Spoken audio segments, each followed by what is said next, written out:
Hello everyone, my name is Arash Farnoosh. I'm a lecturer at IFP School. First, I would like to welcome all of you to this MOOC. During 5 weeks, my colleagues and I will tell you about the petroleum industry from the discovery of oil and natural gas in the ground to the distribution to the consumers.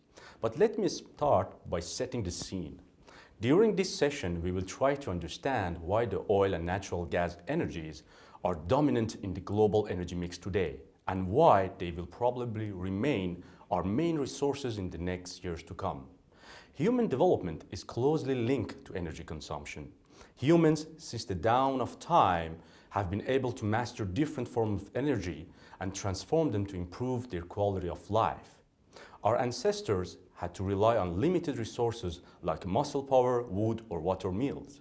While today, the energy mix is a trade-off between multiple sources, as we are able to convert them in many ways in order to power high-consuming societies.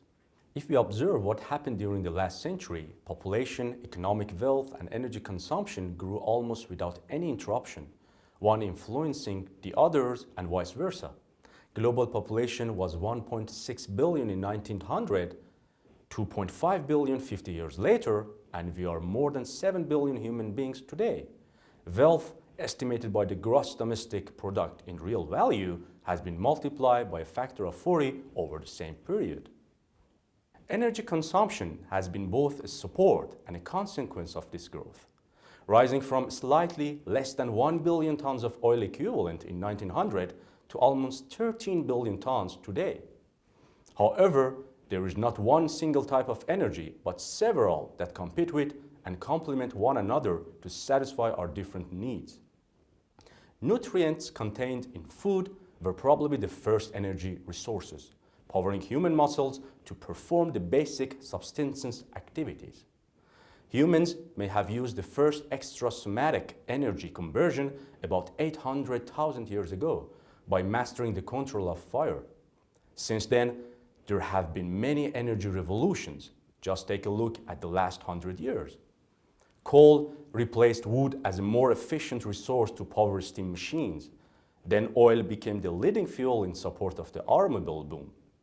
After the first oil shock in 1973 and the second one in 1979 that multiplied the price of oil by 10, natural gas and electricity supply increased their share in the global energy mix.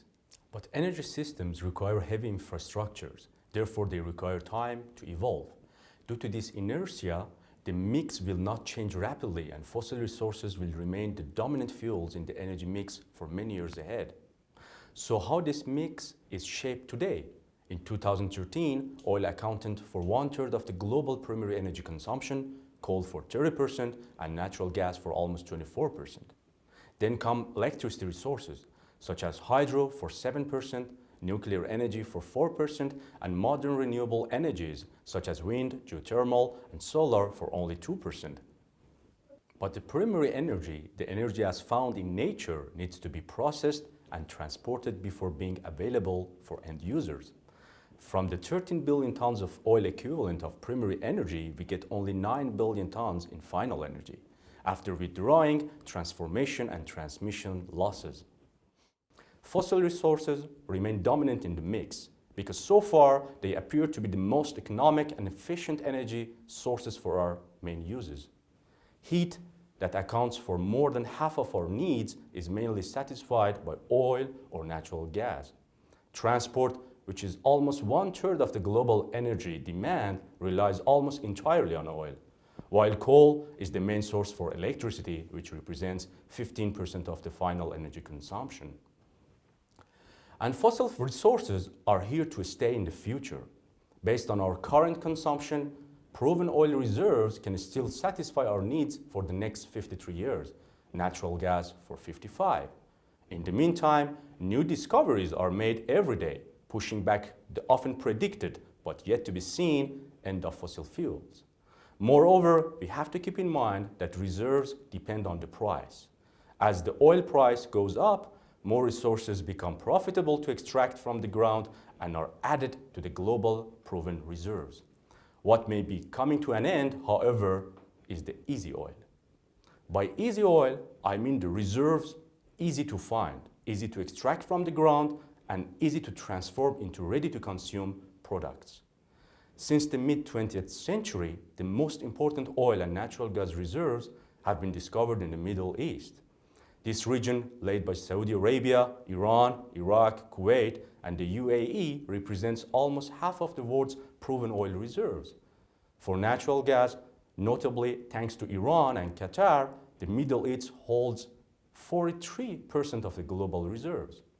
But for countries such as Venezuela and Canada, reserves have been recently reassessed and have increased dramatically. They now rank first and third for proven oil reserves. The most recent oil discoveries have been made in unfamiliar locations. For instance, in Brazil with ultra-deep offshore pre-salt reservoirs, or in North America with tight oil regions. During the last 5 years, almost 30% of the global oil and gas discoveries have been made in sub-Saharan Africa. The oil price increase in the past decade and the development of new extraction techniques have made some resources profitable to produce, changing the overall reserves landscape. But holding reserves is not what fuels our economies. It is the oil and natural gas extracted from the ground and effectively produced that does. Once a field has been discovered, economists assess the expected profitability of the project based on the cost of development estimated by engineers and on scenario of oil price over the lifetime of the project. The largest reserve holders are not necessarily the largest producing countries. Venezuela, for example, that holds the largest reserves in the world, only ranks 11th in production. Conversely, the United States, that holds only 2.6% of the world's reserves, is currently the top producer. Besides, oil is not necessarily produced where it is consumed. Saudi Arabia, Russia, and the United States are the three main producers, but only the United States is among the top 3 consumers, along with China and Japan. Therefore, 2/3 of the oil produced is for export. The main exporting regions are the Middle East, the former Soviet Union, and the West Africa. The main regions relying on foreign imports for their oil supply are Europe, China, and the United States.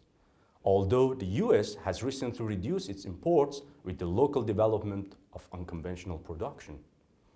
You can see on this map that crude oil is a genuine global commodity. It is a product so important for the economy that very few regions are excluded from the international oil market. But definitely, the Middle East still remains a key area for consuming countries, especially those in Asia.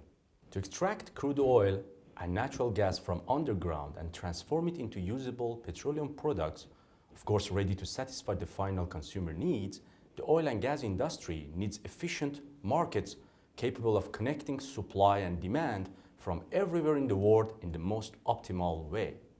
This is a crucial step along the oil and gas chain.